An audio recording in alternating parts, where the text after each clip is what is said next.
Madame Blandine, bonjour. Bonjour. Monsieur Blassel, bonjour. Bonjour. Merci d'accorder cette interview pour les visiteurs de Croissance.com. Donc nous sommes aujourd'hui au salon MAP à Paris, donc le monde à Paris, le salon du tourisme. Donc je vais poser la première question à Blandine, Madame Blandine. Donc on parle en ce moment beaucoup de crise au niveau mondial, on entend tout ça tous les jours. Qu'est-ce que vous proposez aux touristes pour qu'ils puissent aller à Madagascar malgré, on va dire, la morosité ambiante? C'est difficile comme tâche parce qu'en fait actuellement on doit affronter deux crises. La crise mondiale qui est là, qui est visible, qui frappe vraiment le monde entier, l'économie mondiale, donc les pays émetteurs de touristes. Donc en plus de cette crise-là, il y a également la crise malgache. Et donc je vous dis, la tâche n'est pas facile, c'est très très dur et là tout est on va dire en stand-by dans l'immédiat, mais néanmoins il y a quand même des projets touristiques dans les mois à venir et pour que ces projets se réalisent, se finalisent, il faut donc qu'il y ait déjà à Madagascar la stabilisation politique et qu'il y ait donc un retour à la normale donc, de la vie économique et politique. J'entends dire que malgré la crise, pour les Français, les vacances c'est sacré. Donc comment faire pour les inciter par exemple à aller à Madagascar? Comme je vous l'ai dit tout à l'heure, ils sont prêts à aller à Madagascar à condition qu'il y ait un retour à la vie normale. Donc apparemment au jour d'aujourd'hui, bon, on va dire que la situation s'est stabilisée un peu, donc j'espère que les gens vont continuer à visiter Madagascar. Oui, on espère parce que le projet, les personnes qui ont souhaité se rendre à Madagascar, le projet il est là, ils sont prêts à partir, à ressortir la commande est prête à se finaliser si vous voulez, mais néanmoins il faut que du côté malgache, là maintenant, il y ait une assurance que les touristes puissent venir dans des conditions normales et sécurité normale. C'est plus une question, en fait, c'est plus une question de budget, parce que si les gens projettent de se rendre à Madagascar, ils le feront, ils ont prévu un budget pour ça. Mais maintenant, la balle est du côté malgache.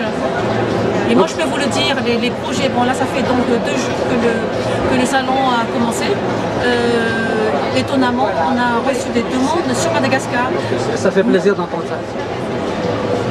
À vos côtés, M. Blassel, donc, qui est responsable du Dauphin Bleu. Donc, pouvez-vous présenter donc, aux visiteurs de Croissance.com vos activités?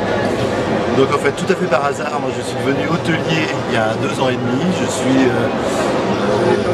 suis tombé vraiment amoureux de Madagascar.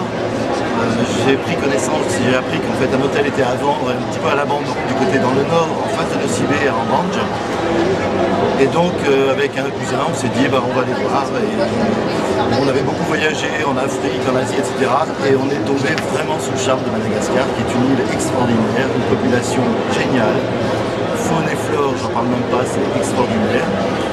Donc on a bien étudié le coup, on a regardé un petit peu le business plan, etc. Et on s'est dit, allez, on achète cet hôtel qui est à l'abandon, on le retape entièrement et on le commercialise à fond.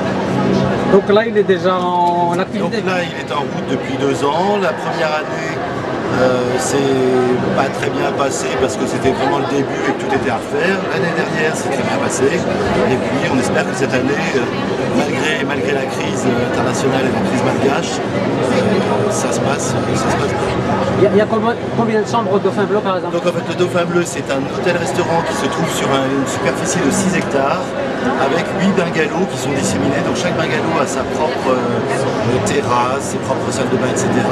avec une vue extraordinaire sur la baie et complètement caché des autres par les arbres.